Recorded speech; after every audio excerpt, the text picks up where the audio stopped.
പച്ച വാങ്ങോണ്ട് ഒരു അച്ചാറും അല്ല സമ്മതി അല്ലാത്ത പോലത്തെ നല്ലൊരു ടേസ്റ്റുള്ള സാധനമാണ്. 2 ദിവസമൊക്കെ ഇരിക്കുള്ളൂ. അതാണ് ഞാൻ ഇപ്പോൾ ഉണ്ടാക്കാൻ പോണത്. അതിന് നമ്മൾ വേഗം റെഡിയാകാൻ വേണ്ടിയിട്ട് ഒരു പാൻ അടുപ്പത്ത് വെക്കാം. ഞാനിത് കുക്കറിൽ വെച്ചത് എന്താ വിചാരിച്ചാൽ അതിൽ തന്നെ ഇരുന്നാലേ ടേസ്റ്റ് ഉണ്ടാവും, അല്ലെങ്കിൽ മൺചട്ടിയിൽ ഉണ്ടാക്കണം. ഇപ്പം നമ്മൾ ഇതിൽ പച്ചമാങ്ങയാണുള്ളത്. ഇതിൽ ഉപ്പിട്ട് കൊടുത്തിട്ടുണ്ട്. 3 സ്പൂൺ മുളകും പൊടി, 1/2 ടീസ്പൂൺ മഞ്ഞൾപ്പൊടി, 1 ടീസ്പൂൺ പഞ്ചസാര. ഇത് നല്ലവണ്ണം മിക്സ് ചെയ്യാം. ഇത് മിക്സ് ചെയ്തതിൻ്റെ ശേഷം നമ്മളെ ചട്ടിയിലേക്ക് വെളിച്ചെണ്ണ ഒഴിച്ച് കൊടുക്കാം. കൂടുതൽ എണ്ണ ഉണ്ടായാൽ അതാണ് നല്ലത്. അതുകൊണ്ട് കുറച്ച് കൂടുതൽ എണ്ണ ഒഴിച്ച് കൊടുത്തിട്ടുണ്ട്. നിങ്ങൾക്ക് എല്ലാവർക്കും നിങ്ങളെ ഇഷ്ടം പോലെ ഒഴിച്ച് കൊടുക്കാം.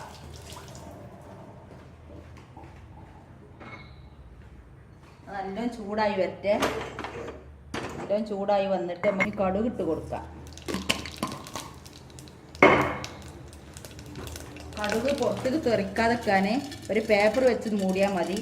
പ്ലേറ്റ് വെച്ച് മൂടിയാൽ അതിന് വിയർപ്പ് വന്ന് നമ്മൾ പ്ലേറ്റ് എടുക്കുന്ന സമയത്ത് അതിലേക്ക് ആ വെള്ളം ചേരും.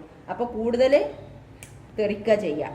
കരിവേപ്പിൻ്റെ ഇല ചെറുതാക്കി കഷ്ണം മുറിച്ചിട്ട് കൊടുക്കണേ. ഞാൻ കഷ്ണം മുറിച്ചിടണത് എന്താ വിചാരിച്ചാൽ അത് വേസ്റ്റ് ആവാതെക്കാൻ വേണ്ടിയിട്ടാണ്. കുറച്ച് കായപ്പൊടി,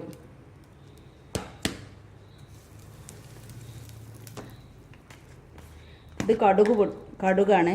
കടുക് പച്ചയിൽ പൊടിച്ച് ഫ്രിഡ്ജിൽ വെച്ചതാണ്. ഇത് ഉലുവാപ്പൊടി, ഉലുവയും തന്നെ വറുക്കാതെ പച്ചയിൽ പൊടിച്ചതാണ്. അച്ചാറിടൊക്കെ ഉണ്ടാക്കാൻ പെട്ടെന്ന് ഉണ്ടാക്കാൻ പറ്റും. നമുക്ക് ഈ മാങ്ങ ഇട്ട് കൊടുക്കാം. ഇത് നല്ലതൊന്ന് ഇളക്കി ഇതിന് ശേഷം ഒരു തുള്ളി വെള്ളം ഒഴിച്ച് കൊടുക്കാം.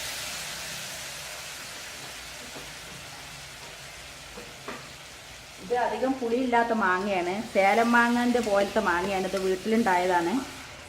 സേലം മാങ്ങൻ്റെ അതേ ഇത് കിട്ടും. അത് അങ്ങനത്തെ മാങ്ങ കൊണ്ട് ഇത് ഉണ്ടാക്കാൻ പറ്റും. പുളി കൂടുതലുള്ള മാങ്ങയാണെന്നുണ്ടെങ്കിൽ നിങ്ങൾ മധുരം കൂടുതൽ ഇട്ടാൽ മതി. ഇത് പുളി വളരെ കുറവാണ്. ഇത് ഇനി വെന്ത് നല്ല പേസ്റ്റ് പോലെ വരും. ഇത് നമുക്കിനി ജസ്റ്റ് മൂടിയിട്ട് വേവിക്കാം. ഒരു 5 മിനിറ്റോ 10 മിനിറ്റോ വേണം. അത് നമ്മൾ 5 മിനിറ്റ് കഴിയുമ്പോൾ ഒന്ന് തുറന്ന് നോക്കിയാൽ മതി അടി പിടിക്കണുണ്ടെന്നൊക്കെ. ഇതുപോലെ നിങ്ങൾ പൊടികൾ ഉണ്ടാക്കി വെച്ചാൽ അച്ചാറുണ്ടാക്കാൻ എല്ലാറ്റിനും പെട്ടെന്ന് നിങ്ങൾക്ക് ഉണ്ടാക്കാൻ കഴിയും. ഉലുവ പച്ചയിലാണ് പൊടിക്കേണ്ടത്, വറുത്ത് പൊടിക്കരുത്. കടുകും തന്നെ പച്ചയിലാണ് പൊടിക്കേണ്ടത്. നമ്മളിത് റെഡിയായി വരട്ടെ. മാങ്ങ കിട്ടാൻ ഇവിടെ റെഡിയായി കഴിഞ്ഞു. ഇത് നമുക്ക് ഒരു പാത്രത്തിലേക്ക് മാറ്റി കൊടുക്കാം. ഇത് ഉപ്പും എരിവൊക്കെ ഉണ്ടാകുന്ന നല്ല പാകത്തിൽ നോക്കാം. വേണമെങ്കിൽ കുറച്ച് കുരുമുളക് പൊടി ചേർത്ത് കൊടുക്കാം. പഴുത്ത മാങ്ങ കൊണ്ടും ഇത് ഉണ്ടാക്കാൻ പറ്റും. ഇത് നല്ല ടേസ്റ്റി ആയിരിക്കും. ഇതെല്ലാവരും ട്രൈ ചെയ്ത് നോക്കുക. നിങ്ങൾക്ക് എല്ലാവർക്കും ഇഷ്ടമായെങ്കിൽ സബ്സ്ക്രൈബ് ചെയ്യുക, ലൈക്ക് ചെയ്യാൻ മറക്കരുത്.